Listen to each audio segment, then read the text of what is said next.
After spending a week in Decorah, Iowa, we drove a little south to Dubuque, the oldest city in Iowa. It sits on the Mississippi River, where Iowa, Illinois, and Wisconsin meet. It is still part of the Driftless region, an area that was missed by glaciers in the last ice age, which makes for some interesting landscape, including high bluffs with incredible views of the Mississippi River.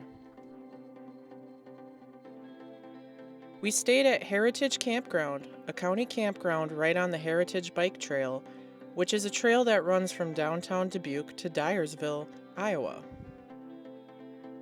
It was a small campground with large pads and a fishing pond across the street. We had spent a weekend in Dubuque the year before, so we had checked out a lot of the things that the city had to offer the last time we were here. We visited the National Mississippi River Museum and Aquarium. We also walked along the river and checked out the art and buildings along the way. This time around, we checked out some things we had missed the last time. The first day we visited the Dubuque Arboretum and Botanical Gardens, a free park with all kinds of flowers, trees, cacti, herbs, and more. It had a rose garden, a hosta garden, and a Japanese garden complete with a koi pond.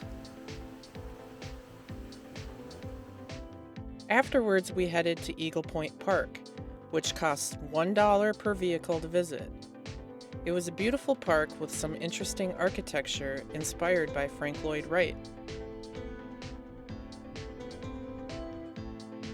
It also has a large lookout area where you can see the barges going through the lock and dam. While we were there, we saw a ton of pelicans flying by. It was awesome. The next day we went to downtown Dubuque and rode the Fenelon Place elevator, which is the shortest and steepest railway in the world. It was built by a lawyer who lived on top of the hill and worked in downtown, and he wanted a shorter commute than driving the winding roads down the hill to the city.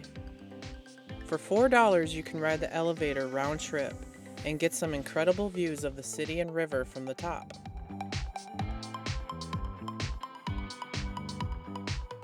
We also walked around the millwork district of downtown and admired the old warehouse buildings. Some still sat empty, but others have been repurposed into apartments and shops and restaurants. It's a very cool part of town. That night we had dinner at the Copper Kettle, which sits across from the ruins of the Dubuque Brewing and Malting Company, which were very interesting. It looked like it was a colossal old building, and while this was all that's left, it still towers over this part of town. At the Copper Kettle, we shared a Scotch egg and fish and chips dinner, as well as a slice of Death by Chocolate cake for dessert. It was very good. The next day, we biked 13.3 miles on the Heritage Trail, which was right next to our campground. There was a cool old bridge turned into a rest stop, and we went over some other nice bridges as well. We rode through forest and farmland. It was a very pretty ride. About 20 minutes outside of Dubuque, in Wisconsin, is a small town with an old brewery. Potosi, Wisconsin is home to good old Potosi beer. When we visited last year, we checked out the ABA National Brewery Museum, which is very cool and has an extensive amount of brewery artifacts from all over.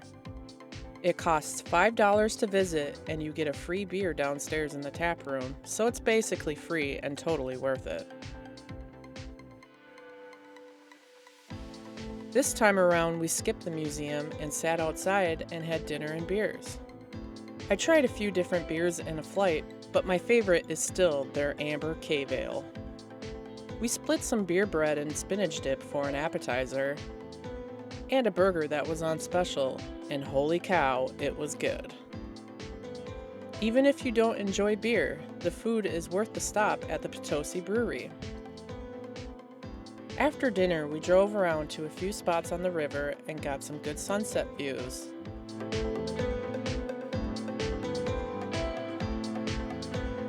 Dyersville, Iowa is about 20 minutes away from Dubuque, so it's hard to say no to driving out that way to check out the Field of Dreams movie site. The site includes the original house from the movie that you can check out with a paid tour, and of course there is also the ball field. There was a tournament going on while we were there, but you could walk out into the field in between games. The corn was still up too, which is the star of the show. Once the weekend rolled around, we drove south to Makokata Caves State Park. This park has a few different trails that take you to the mini caves that are there. The highlights of this park included the natural bridge and the 3-part giant dance hall cave. This is a large cave complete with lights and walkways that you can walk through or crouch through in a couple parts. It was very cool. There are more, much smaller caves around the park that you can crawl through, and some only for true spelunkers. After the caves, we had lunch in Makokata and then drove to Bellevue. On the way there, we saw the Hurstville lime kilns on the side of the highway. This used to be part of a company town, and now it's just the massive lime kilns that remain. Super cool spot just off the road. We went to Bellevue, Iowa, which is another river town. Here we drove to the lookout in Bellevue State Park and had an amazing view of the river. Our week in Dubuque was full of fun and awesome river vibes. There are so many cool buildings in Dubuque, and it has an awesome downtown. It is totally worth a visit. Hope you enjoyed!